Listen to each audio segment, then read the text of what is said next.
Bienvenido a Asesor PLD, una comunidad para platicar casos de compliance y prevención de lavado de dinero. Conduce Javier Martínez. Comenzamos. Bienvenidos amigos, estamos en el caso de Asesor PLD 6. Estamos platicando ya en el caso 5, revisamos qué onda con las limitantes de cobros con dinero en efectivo, ¿no? Y decíamos, oye, no solo le aplica cuando te pagan una sola operación en efectivo que excede los límites, también aplica cuando son pagos, pagos chiquitos, ¿no? Con el complejo de Electra, o también aplica cuando son pagos de varias operaciones con un mismo cliente y no se requiere que sean actividades vulnerables. Dicho de otra forma, cuando tenemos actividades que tienen limitantes en los cobros con dinero en efectivo, debemos saber qué vamos a hacer para poder determinar hasta qué punto ya no puedo cobrarte más en efectivo. Oye, hasta ahí, ya no puedo cobrarte más en efectivo. Soy Javier Martínez y mi correo es jmartinez@taxday.com.mx. Nos encuentran en redes sociales como TaxDay PLD MX o como Asesor PLD. Entonces la consulta 6, una inmobiliaria le consulta al asesor PLD. De hecho, la misma inmobiliaria había hecho preguntas en el caso 05 y terminó diciendo en la madre, ¿para qué pregunté? O sea, sí, ya nos metimos ahí en varios temas. En los cobros en efectivo, ¿cómo documento el mecanismo de acumulación? ¿Cómo documentas el mecanismo de acumulación? Sí, llegan las personas, me depositan dinero, pero pues yo llevo muchas operaciones, es lo que nos dice en los hechos del caso. 1. El director de una inmobiliaria necesita saber cómo puede acumular los cobros con dinero en efectivo de sus arrendatarios, considerando que tiene muchas operaciones. Y cuando venden departamentos en preventa a plazos, cómo deben o pueden llevar la acumulación de los cobros en efectivo. Nos explicaba, no, es que ya cuando yo vendo el departamento, bueno, pues hay un pago de enganche, etcétera, pero básicamente se venden con créditos bancarios, o sea, no damos nosotros créditos a largo plazo, salvo en el caso de preventas. Recuerden que todas las preventas en el mundo inmobiliario se consideran parte de una actividad vulnerable, pero no de venta de inmuebles, porque todavía no existe el inmueble, sino de desarrollo inmobiliario. ¿De acuerdo? Habrá que tener cuidado con ese punto. Y ahí también se tiene que cuidar después al momento de ir a escriturar la casa. Dice el notario, oye, necesito que me digas cómo se pagó para verificar que no te hayas pasado con el dinero en efectivo límite. Y entonces yo le digo, oye, me pagó de esta forma, etcétera, se comprueba la forma de pago y continúas con el proceso de escrituración. Pero todos estos pequeños detallitos nos llevan a varias broncas. ¿Qué problemas podría tener en los cobros con dinero en efectivo a sus arrendatarios? Ya revisábamos, oye, sí, le aplican las limitantes y entonces, aunque sean pagos chiquitos, tendrás que saber cuál es el límite. Ejemplo, yo te rento una oficina, una casa, un local comercial y me lo rentas en 50,000 pesos mensuales. ¿No es actividad vulnerable? No. Y te empiezo a pagar con dinero en efectivo. Bueno, esto sumaría 50,000 por 12 meses. Digamos que hicimos un contrato por 12 meses. Es una operación de un año de arrendamiento que se paga en exhibiciones mensuales. Por lo tanto, la limitante del dinero en efectivo le aplica. Vayámonos con ese ejemplo para estar pensando qué pasa. Recuerden, ¿a quién le aplican las limitaciones y prohibiciones al uso de dinero en efectivo en México? A todos. Aunque no realicen actividades vulnerables conforme a la Ley Federal para la Prevención e Identificación de Operaciones con Recursos de Procedencia Ilícita. la LFPORPI o la ley antilavado para los cuates. El artículo 32 dice que queda prohibido cobrar o pagar con dinero en efectivo, y en lugar de decir dinero en efectivo dice operaciones mediante el uso de monedas y billetes en moneda nacional o divisas y metales preciosos. Y nos da 7 casos. Oye, si hay una compraventa de inmuebles, esa compraventa de inmuebles no puedes pagar más de 719,000 pesos en efectivo, que serían las sumas vigentes en el mes de enero del 2022. Siempre tendríamos que estar revisando en qué periodo estamos. Ok, entonces, cuando viene la persona y me está pagando, digamos en un departamento en preventa, que es el caso que decíamos, ahí sí me aplicaría eso. Llega la persona y deposita 50,000 en efectivo, luego 60,000, luego 30,000. Ay, como le va saliendo, va depositando, pero me deposita dinero en efectivo. Llegará un momento donde yo le diga, oye, ya no puedes depositarme porque ya llegaste a 719,000. Tendrás que hacerme los pagos vía transferencia electrónica, no sé, vía tarjeta de crédito, cualquier otro tipo de pago, pero ya no en efectivo. Pues sí, está difícil, ¿sí?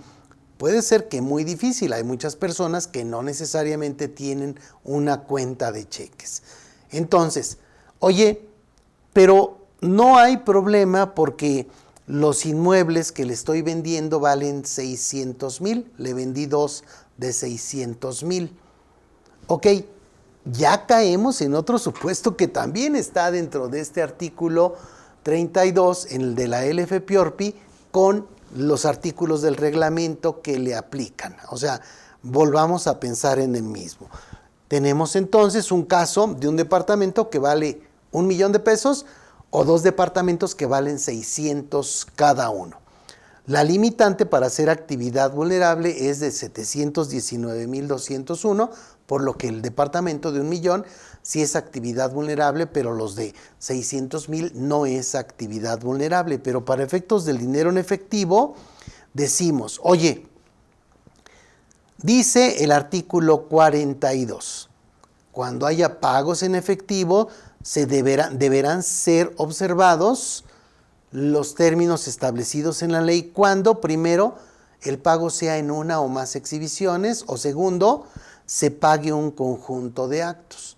La fracción 1 de este artículo 42, por tanto, nos dice a la letra, se dé cumplimiento a la obligación, se liquide, se pague o se acepte el pago o liquidación de un acto u operación individual, ya sea en una o más exhibiciones. O sea, no se trata de que me pagues con dinero en efectivo de un solo golpe. No, se trata de que me pagues con dinero en efectivo en una o en más exhibiciones. Abre los dos. Fue porque compramos en este caso un solo departamento. En el caso de un conjunto de actos, dice la fracción 2, se dé cumplimiento a la obligación, se liquide, se pague o se acepte el pago o liquidación de un conjunto de actos u operaciones y una sola persona aporte recursos para pagarlas o liquidarlas. Estaríamos en el ejemplo de que la misma persona me compró 2 departamentos de 600,000 y entonces no son actividades vulnerables, pero para efectos de el dinero en efectivo, para mí son un conjunto de actos o de operaciones. ¿Verdad? Ya se complicó toditito. Entonces, aquí regresemos a pensar todavía en más ejemplos. Oye, compraventa de inmuebles, sí, podemos tener un problema, porque además, cuando vamos realizando las operaciones, me depositan el dinero en el banco. Vamos a suponer que yo tengo un letrero ahí en mi oficina que dice, no se acepta dinero en efectivo. Usted tiene que ir al banco, paga y me trae la ficha del pago. Y con eso yo aquí ya reviso en el sistema y ya voy aplicando los pagos, ¿no? Digamos que es una práctica común, ya no es fácil que llegues a un lugar y presentes un bonche de dinero y te lo acepten por los riesgos que hay con esta delincuencia que está en crecimiento exponencial. Pero bueno, a ver, entonces, me llega una persona y me dice, oye, te hice 2 depósitos, uno con dinero en efectivo y en otro te deposité un cheque o te hice una transferencia. Ok, yo debiese ser capaz de llevar eso en la contabilidad por separado. Pensemos aquí en algún ejemplito con alguna póliza, ¿vea? Así a nivel muy general. Imaginemos que me pagó 80,000 pesos Juan Pérez. El señor Juan Pérez me paga 80,000 pesos. Bueno, perdón, más bien aquí estoy provisionando la provisión de la renta por cobrar. Estoy provisionando un mes, es una renta del mes fulano, ¿verdad? Dependiendo de la fecha de la póliza, sería una póliza de diario, cuando todavía llevamos sistemas de pólizas, porque hay casos donde ya no se lleva así la contabilidad, pero es más o menos la idea. Ingresos por arrendamiento de la Ciudad de México, pensemos que lo tenemos subdividido por ciudades, cuando son inmobiliarias muy grandes, pudiera ser que sea ingresos por arrendamiento y nos diga específicamente que es el departamento 124 del edificio 637 de la calle de Insurgentes, ¿no? Etcétera. O sea, pudieses llevarlo tan abierto como tú quieras. Entre más información tengas, siempre va a ser mejor. Entonces, ok, ya está. Provisionamos que dentro de clientes, Juan Pérez me debe 80,000 pesos por la renta del mes que corresponda. Después, cuando me paga, tengo una póliza de ingreso. En la póliza de ingreso entran al banco los 80,000 pesos y entonces cargo a bancos 80,000 y abono a clientes 80,000 y ya quedó cancelada la provisión y se tiene un registro de que ya nos pagaron. Sin embargo, tenemos que llevar más allá esta póliza de ingreso. Oye, ¿en qué banco te pagó? Me pagó en BBVA. Ok. No solo me interesa saber que te pagó 80,000 pesos el señor Juan Pérez, me interesa saber cuánto de ese dinero fue dinero en efectivo y cuánto fue con transferencia o cheque. Entonces, tendrías que llevar a nivel subcuenta, dentro de la cuenta de clientes a Juan Pérez, clientes Juan Pérez, pero lo llevas en un nivel más del catálogo de cuentas, ¿no? Recuerden que ahí pueden poner tantos niveles como ustedes quieran y entonces vamos teniendo más información. Juan Pérez me debe entonces 80,000 pesos y realizó 2 pagos. Un pago con dinero en efectivo que se va al auxiliar de dinero en efectivo y otro con transferencia o cheque que se va a la parte de transferencias o cheques. Oye, está bien, eso ya lo tengo en la contabilidad, pero mi contabilidad, digamos, es una pyme, es una MIPYME, y hasta ahí se queda. No me va a decir más cosas, no me va a dar las limitantes, no me va a decir cuándo le falta algo, etcétera. ¿Ok? Entonces, lo que tendría que hacer es que desde el momento en que se hizo el contrato, en este caso con el señor Juan Pérez de arrendamiento, se le debió haber dicho que no podía pagarnos más de la cantidad que está permitida en efectivo. Por aquí tenemos la cifra, eran 287,680 pesos en enero del 2022. Entonces, oiga, el contrato dice que usted no me puede pagar más en el año, en efectivo, más de los 282,000 pesos, 86,000 pesos. Ok. Y entonces yo necesito que en el momento en que ya vayamos a llegar a esa cifra, le digamos a don Juan, oiga don Juan, ¿qué cree? que ya no puede hacerme pagos en efectivo. Tenemos que estar revisando cómo llevar ese control. A ver, primero, me llevó una ficha o 2 fichas de depósito de que depositó en mi cuenta de Bancomer, de BBVA, el dinero en efectivo o el dinero con transferencia o cheque. Tengo que revisar en forma específica qué me dice el banco cuando se trata de una o de otra forma de pago, porque habrá casos donde el banco le ponga que es un depósito en efectivo y no se refiere a que sea con dinero y monedas, sino se refiere a que entró en firme en ese momento, por decirlo de alguna forma. Tendremos que revisar cada banco para ver cómo está llevando este supuesto y poder contabilizarlo a este nivel.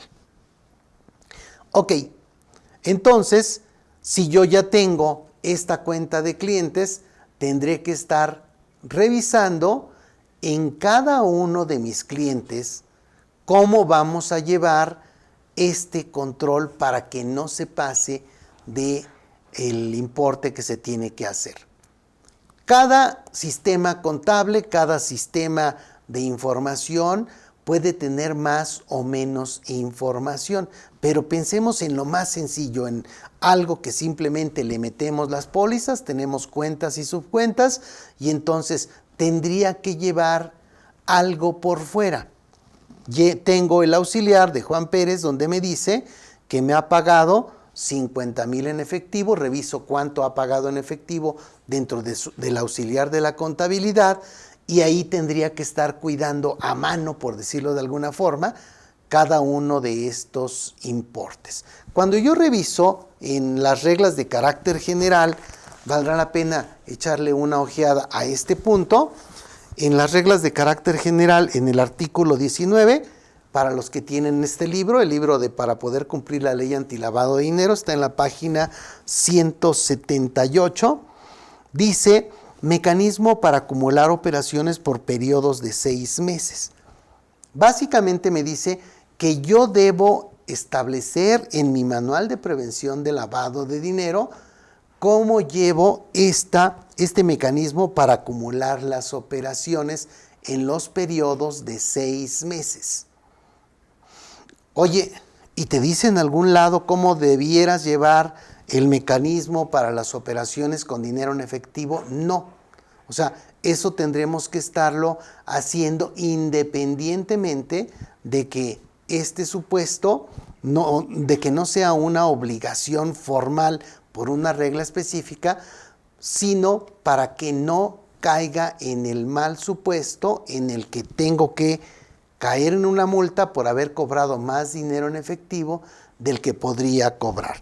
Entonces, dice mecanismos para acumular operaciones por periodos de 6 meses. En el segundo párrafo habla específicamente de la acumulación en periodos de 6 meses, después del seguimiento y acumulación de operaciones, y nos dice que se deben documentar los mecanismos de acumulación. Los mecanismos de seguimiento y de acumulación de actos u operaciones, así como los registros a que se refiere este artículo, deberán quedar documentados por quienes realicen las actividades vulnerables. Oye, yo tengo un software para crédito y cobranza y ahí pudiera llevar ese control. Excelente. Pero tendremos que ver cada caso en particular. Además, no solo cada caso en particular, sino cada tipo de operación en particular. Aquí vimos de arrendamiento de un inmueble, podemos ver la compraventa de inmuebles, la compraventa de vehículos nuevos o usados, la compraventa de joyería u obras de arte, los boletos de apuestas y pago de premios, los servicios de blindaje y la compraventa de acciones o partes sociales, que también tendría que documentarse, ya que no podríamos en ningún caso aceptar más de 287,680 pesos en efectivo. Bien, tendremos entonces que establecer un mecanismo adecuado a la operación que estoy llevando para que no vaya a caer en el supuesto de cobrar más dinero en efectivo del que puedo recibir conforme a estas limitantes. 2. Habrá quien tenga un software que les pueda llevar esta acumulación. 3. De no ser así, por lo menos ya debiésemos tener en nuestra contabilidad por separado lo que me pagan con dinero en efectivo y lo que me pagan con otros medios de pago. Eso es algo relativamente sencillo, pero habrá que estar cuidando todos estos puntos. Recuerden que en el expediente de la actividad vulnerable debiese estar, no sé, el CFDI de la renta, debiese estar cómo me estuvieron pagando, y ahí están, digamos, en el caso de este ejemplo, las fichas de depósito de lo que pagaron. O simplemente tenemos los correos electrónicos de que me mandan un correo o ahora un WhatsApp donde me dicen, oye, ahí te mando la foto de la ficha, o te mando en la propia transferencia, me llega un correo donde me dicen que me hicieron un pago, etcétera. Bueno, todo eso deberá estarse incluyendo en el expediente de la actividad vulnerable. En el caso del correo, por ejemplo, si ustedes en el correo se ponen en la parte de archivo, ahí pueden ponerle guardar correo y ahí guardan ese correo. Dice archivo, aquí le ponen guardar como, y en guardar como ya me permite irme a la carpeta de esa actividad específica y guardar ese correo en la carpeta que estoy necesitando. Oye, pero son 10,000 operaciones. Bueno, tendrás que tener un software que te pueda hacer eso de forma un tanto automatizada, aunque siempre tendrás que estar identificando lo que te pagaron en efectivo y otras formas de pago, sobre todo cuando son operaciones que pudieran tener limitantes para el cobro o para el pago en efectivo. Ya les compliqué la vida, segurito, pero bueno, es parte de lo que tenemos que estar haciendo. Si llega una multa, si llega una revisión y no podemos demostrar que estamos cumpliendo o cómo estamos cumpliendo, empezaríamos a tener problemas. Bien, amigos, nos vemos en el caso 7. Asesor PLD. La experiencia y el juicio profesional, más el conocimiento de las obligaciones, son valiosos para un asesor en prevención de lavado de dinero. Es ideal para profesionistas del área económico-administrativas, contadores, abogados, gestión de negocios, finanzas, comercio internacional, entre otros. El objetivo de un asesor PLD es expandir sus servicios profesionales en compliance y prevención de lavado de dinero. Las entidades financieras y las empresas que realizan actividades vulnerables requieren de tus servicios. Adquiere la membresía Asesor PLD y prepárate con especialistas certificados. Para mayor información, comunícate al 55 45 58 07 74 o escríbenos al correo asesorpld@taxday.com.mx. El juicio profesional, experiencia y constante actualización son valiosos para la comunidad Asesor PLD y Compliance. Síguenos en nuestras redes sociales.